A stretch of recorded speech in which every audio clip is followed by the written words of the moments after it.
The night was still on Rascal Lane, and the child bird was peeping, but for little Steph just tossed and turned. For her there was no sleeping, for tiny Steph had her heart set on a doll called Honey Bunny, but she could not buy the cuddly toy because she had no money.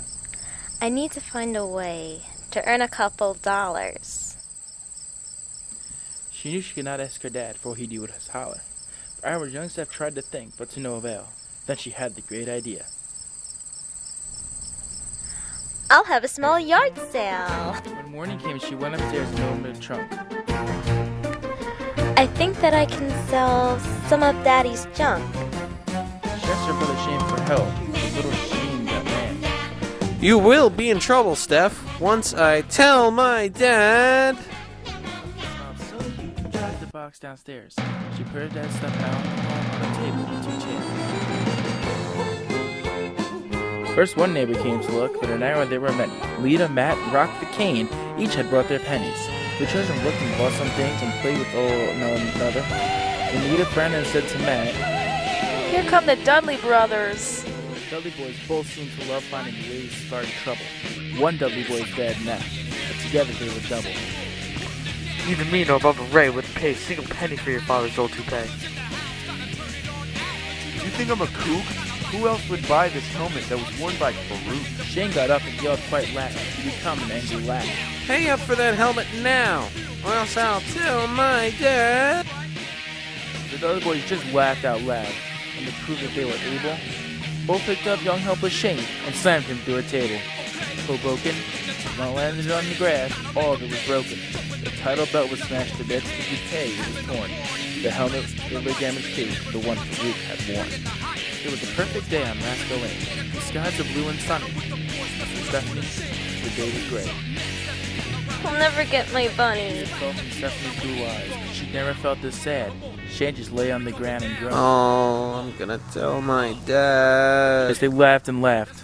To them the scene was funny. When Bubba laughed, his belly shook, for it was round and lardy.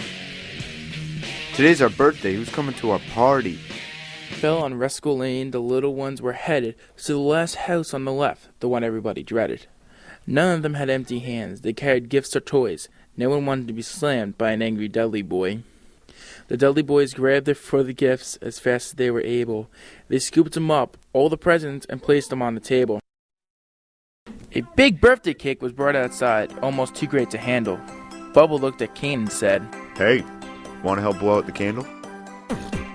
The kindness seemed a little strange, but Kane gave into Bubba's wishes. And Devon snuck up from behind and threw his head down.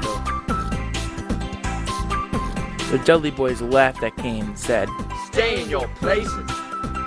Then even though the cake was squashed, the boys stuffed their faces. It's hard to be pleasant. Now all you babies gather round while we open our presents. They opened up their gift from the rock. Not bad. I He emptied out expected his something bank better. account to buy the Dudley boys matching glasses, but neither said thanks. Devon glad a present too, to both boys from Shane. One unwrapped, they saw 2 gifts, each one looked the same. Not bad. I expected something better. The shirts were blue with red pinstripes that said, "The Dudleys rule." But both kids held their breath in fear until Devon said, That's cool. Kane, you're next, and you better hope we like it. Bubba grumbled, but cake had gotten into Kane's eyes and caused the boy to stop. Poor Kane, he could not help himself. He fell into the ladder, which tipped and fell with a frightening force and caused all their birthday gifts to shatter. Picture frames were crushed to bits and both pairs of glasses were broken. A piece of glass was really found on the south side of Hoboken. The shirts the Dudleys thought were cool flew right before their eyes and landed where the Dudleys' dog had left them a small surprise. The Dudleys both look awful sad, of that there's no denying. Then their eyes filled up with tears, and both boys started crying. The other kids began to laugh. They thought it was a riot, all except young sweet Steph, who managed to stay quiet. She walked up to the crying boys, who by now were thrashing wildly. They seemed to be a little sad, and that's to put it mildly. She patted Devon's crying head and patted Bubba's hand. She said, I hope that both you boys will finally understand that being mean and bad and rude is not a bit of fun. You've made the other children sad with the mean things that you've done. So dry your tears when we go home and rethink your naughty deeds, and realize one day these kids you scare might be the friends you'll need. In came she arose, not to the chirping of a bird. It wasn't a little tweet, tweet, tweet, but someone knocking that she heard. She went downstairs and threw back the door to the great newborn day, but standing right in front of her were Devon and Bubba Ray. The little eyes were red and sore because they'd cried all night. Were they going to cry again? Stephanie thought they might. Instead, they held out a little box, and Devon said, We thought you might forgive us for the things we've done. If you like the gift we brought you. The moment that Steph saw the gift, her day turned bright and sunny. Thank you, Dudley boys. You brought me Honey Bunny. These days, the Dudleys still play rough. There never are pain to little Steph and Shane, or all the kids who live on Resco Lane.